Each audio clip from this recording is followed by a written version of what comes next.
So we have 5 layers of the scalp. अगर हम outer to inner बात करें, so we have skin, connective tissue layer, aponeurotic layer and loose connective tissue layer and पेरिक्रेनियम।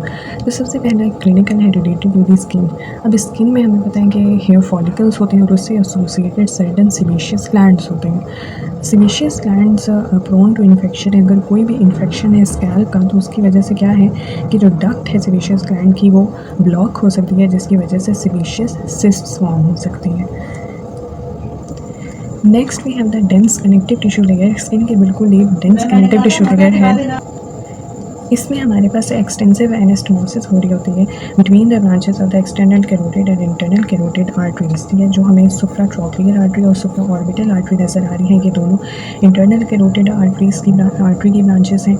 And जो हमें ज़ाइगोमेटिको superficial temporal, posterior auricular और occipital नज़र आ रही है, ये चारों जो है वो एक्सटर्नल कैरोटिड आर्टरी की ब्रांचेस हैं। तो क्या होता है कि बेसिकली ये हमारे पास जो है मेजर ब्लड सप्लाई है टू द स्कैल्प और बहुत एक्सटेंसिव एनास्टोमोसिस हो रही होती है in the second layer of the scalp, that is the connective tissue layer. इस वजह से क्या होता है कि और ये बेसिकली जो हमारे पास एनास्टोमोसिस है कि एक्सटेंसिव ब्लड सप्लाई है, ये क्यों होती है? क्योंकि हमारे पास सब न्यूमरस हेयर फॉलिकल्स होते हैं स्कैल्प के स्किन लेयर पे। तो क्या होता है कि ये जो एनास्टोमोसिस है ये उसको सप्लाई कर रही होती है, जिसकी वजह से एक्सटेंसिव आर्टीरियल सप्लाई प्रेजेंट होती है and obviously Venus supply present होती है। अब कोई भी ऐसी स्कैल्प की लेसिरेशन वगैरह हुई है जिसकी वजह से क्या हुआ है कि आर्टरीज टियर अवे हो गई हैं, उसकी वजह से एक्सटेंसिव ब्लीडिंग होगी। स्कैल्प की कोई भी इंजरी हो उसकी वजह से एक्सटेंसिव ब्लीडिंग होती है। ठीक है, उसकी एक वजह तो ये है कि एक्सटेंसिव एनास्टोमोसिस है। दूसरी वजह यह है कि आमतौर पे बेसिक मैकेनिज़्म ये होता है कि जहाँ पे भी ब्लीडिंग हो रही हो वो आर्टरीज वेज़ोस्पैज़म की कंडीशन में चली जाती हैं, जिसकी वजह से उनका डायमीटर रिड्यूस हो जाता है और ब्लड फ्लो जो है वो रिड्यूस होता है, जिसकी वजह से ब्लड क्लॉट फॉर्मेशन होती है। लेकिन ये जो आर्टरीज हमारे पास प्रेजेंट हैं, ये एक तो जो कनेक्टिव टिश्यू में फाइब्रस सेप्टा है उससे अटैच्ड है और ना ही ये आर्टरीज जो है वो स्पैस की कंडीशन में जाती हैं, ना ये कॉन्ट्रैक्ट होती हैं, ना ये रिट्रैक्ट होती हैं।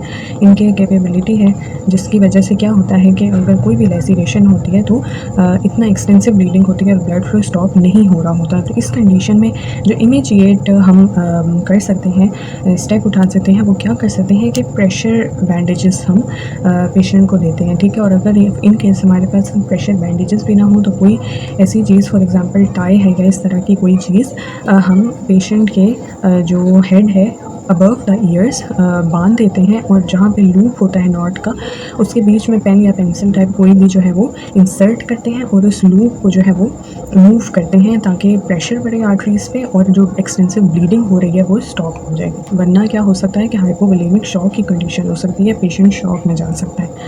तो ये हमारे पास इमीडिएट स्टेप होता है to stop the bleeding.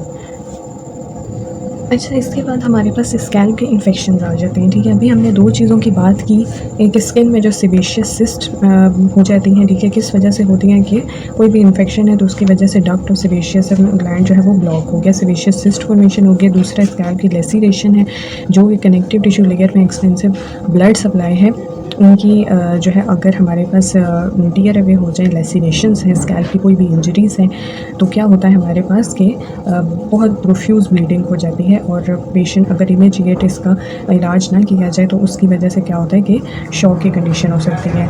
Then हमारे पास स्कैल्प के इन्फेक्शन आते हैं, जैसे कि यहाँ पे नज़र आ रहा है हमारे पास मिस्ट्री वेन्स प्रेजेंट होती हैं जो कि कनेक्टिंग वेन्स हैं। किसको कनेक्ट कर रही होती हैं? जो स्कल की बेसिक जो हमारे पास स्ट्रक्चर होता है बोन का, दो टेबल्स होती हैं जो कि बेसिकली कॉम्पैक्ट बोन्स की लेयर को हम कह रहे होते हैं, बीच में जो है वो स्पंजी बोन होती है जिसको हम डिप्लो कह रहे होते हैं। तो डिप्लोइक वेन्स प्रेजेंट होती हैं इन द डिप्लो और इसके अलावा सुपरफिशियल वेन्स ऑफ स्कैल्प होती हैं। ठीक है, इनको कनेक्ट कर रही होते हैं emissary veins to the venous dural venous sinuses. ठीक है, अब यहाँ पे नज़र आ रहा है कि सुपीरियर सैजिटल साइनस है, this is inferior sagittal sinus. तो बेसिकली ये जो एमिशरी वेन्स है ये स्कल की या कैलवेरिया की जो हमारे पास पेराइटल फोरामिना प्रेजेंट होता है विद इन द कैलवेरिया, जो कि एमिशरी वेन को जो है रूट कर रहा होता है, रूट प्रोवाइड कर रहा होता है। और एमिशरी वेन्स किसको कनेक्ट कर रही होती हैं? Superficial veins of scalp plus connects the diploic veins to the dural venous sinuses. तो इसकी वजह से अगर कोई भी इन्फेक्शन होगा वो एक तो हमारे पास कहाँ जा सकता है, स्कल की बोन्स में जो है जा सकता है, उसकी वजह से ऑस्टियोमाइलाइटिस हो सकती है, और इसके अलावा एमिसरी वेन के थ्रू ये जा सकता है ड्यूरल वीनस साइनसिस में, ठीक है। तो उसकी वजह से वीनस साइनस थ्रोम्बोसिस हो सकती है, ठीक है, क्लॉट फॉर्मेशन हो सकती है। और ऑब्वियसली जब हमारे पास ब्लॉकेज आ जाएगी क्लॉट फॉर्मेशन की वजह से, तो एक्सटेंसिव जो ब्लड सप्लाई है, वीनस ड्रेनेज है हमारे पास ब्रेन की, वो इम्पीड हो जाएगी और उसकी वजह से बहुत स्पेयर इफेक्ट्स प्रोड्यूस होंगे। अब अगर हम बात करें danger area of the scalp है हमारे पास ये loose connective tissue. Loose connective tissue basically क्यों है डेंजर एरिया, हम इसको कह रहे हैं क्योंकि बेसिकली ये एक ग्लाइडिंग या स्लाइडिंग लेयर है। क्योंकि ये जो अपर 3 लेयर्स है जिसे हम स्कैल्प प्रॉपर कह रहे होते हैं, ये फ्यूज लेयर्स होती हैं, तीनों फिक्स लेयर्स होती हैं। और ये जो लूज कनेक्टिव टिश्यू है, इसी लेयर के ऊपर ये जो अपर 3 लेयर्स ऑफ स्कैल्प है, ये फॉरवर्ड और बैकवर्ड ग्लाइड कर रही होती हैं। और लूज कनेक्टिव टिश्यू हमारे पास है प्रोन टू इन्फेक्शन, क्योंकि ऑब्वियसली हमारे पास इसमें जो जितने भी फाइबर्स हैं वो लूजली प्रेजेंट हैं, और connective tissue is consist of the loose areolar connective tissue, ठीक है। तो उसकी वजह से क्या होता है कि एक तो ये भी रीज़न हो सकती है, दूसरी हमारे पास क्या रीज़न है कि ये जो एपोन्यूरोटिक लेयर है बेसिकली किस मसल की एपोन्यूरोसिस है, ऑक्सीपिटो फ्रंटालिस मसल की।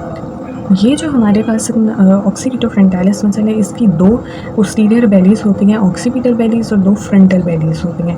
अब ये जो ऑक्सीपिटल बेलीज है ये तो हमारे पास अटैच्ड होती हैं टू द सुपीरियर नकल लाइंस, लेकिन जो फ्रंटल बेलीज होती हैं वो अटैच नहीं होती हैं किसी भी बोनी स्ट्रक्चर से, बल्कि ये स्किन और जो कनेक्टिव टिश्यू लेयर है जो अपर 2 लेयर्स ऑफ द स्कैल्प है उसके साथ ही मर्ज कर जाती है, ठीक है। इसकी वजह से इंटीरियरली जो स्पेस है वो ओपन रहती है, और हमारे पास जो लूज कनेक्टिव टिश्यू है ऑब्वियसली वो कॉन्टिन्यूड रहता है। स्कैल्प का भी लूज कनेक्टिव टिश्यू कॉन्टिन्यूड रहता है with the connective tissue of the eye and the nasal cavity and the face as well. अब हमें पता है कि आइज़ का जो लूज कनेक्टिव टिश्यू कंटेंट है वो बहुत ज़्यादा एक्सटेंसिव है। आइज़ के अराउंड हम कह सकते हैं कि एक extensive network of the loose connective tissue present होता है। इसकी हम किस तरह से वेरिफिकेशन या जस्टिफिकेशन कर सकते हैं कि जब हम सुबह उठते हैं तो हमारी आँखें ख़ास तौर पे जो है स्वेल हुई होती हैं। तो बेसिकली वो किस वजह से होता है, क्योंकि जो हमारे पास आइज़ है उसके around huge amount of the loose connective tissue present होता है। अब क्या होगा हमारे पास कि हमने ये तो जस्टिफाई कर लिया कि ऑक्सीपिटल बेलीज अटैच है टू द सुपीरियर नकल लाइंस, तो कोई भी इन्फेक्शन होगा वो ऑब्वियसली नेक में तो मूव नहीं कर पा रहे क्योंकि एक बैरियर मिल गया इन्फेक्शन को। देन अगेन लैटरली भी इन्फेक्शन स्प्रेड नहीं कर सकता। क्यों नहीं कर सकता, क्योंकि जो एपोन्यूरोटिक लेयर है वो कॉन्टिन्यूड हो जाती है विद द टेम्पोरल फेशिया, और ये अगेन हमारे पास जो बैरियर है उसको क्लोज कर देता है, और जाइगोमेट्रिक आर्च से बिलो कोई भी इन्फेक्शन जो है वो माइग्रेट नहीं कर सकता। लेकिन अगर हम इंटीरियरली बात करें तो अभी हमने कहा कि फ्रंटल बेली किसी भी बॉडी स्ट्रक्चर के साथ अटैच नहीं होती, बल्कि स्किन और कनेक्टिव टिश्यू के साथ जो है मर्ज कर जाती हैं, जिसकी वजह से इंटीरियरली स्पेस ओपन होती है। तो कोई भी नेजल कैविटी, आइज़ या फेस की इन्फेक्शन हो या स्कैल्प में सेल्फ इन्फेक्शन हो तो ये माइग्रेट कर सकती हैं from one region to another, ठीक है। तो इस तरह से इन्फेक्शन इन रूट हो सकता है टू दी अदर रीजन्स। अब इसके बहुत जो बड़ी एग्जांपल है वो क्या है कि अगर स्कैल्प का कोई इन्फेक्शन है तो ख़ास तौर पे आइज़ के अराउंड जो लूज कनेक्टिव टिश्यू है उसमें इन रूट होता है, और क्या प्रोड्यूस करता है कि अक्सर जो है वो हमारे पेशेंट्स में देखा गया है ब्लैक आई का। ब्लैक आई बेसिकली क्या होती है, ये ब्लैक आई का एक केस है जिसे हमें आइज़ के अराउंड पर्पल पैचेस नज़र आ रहे हैं, ठीक है।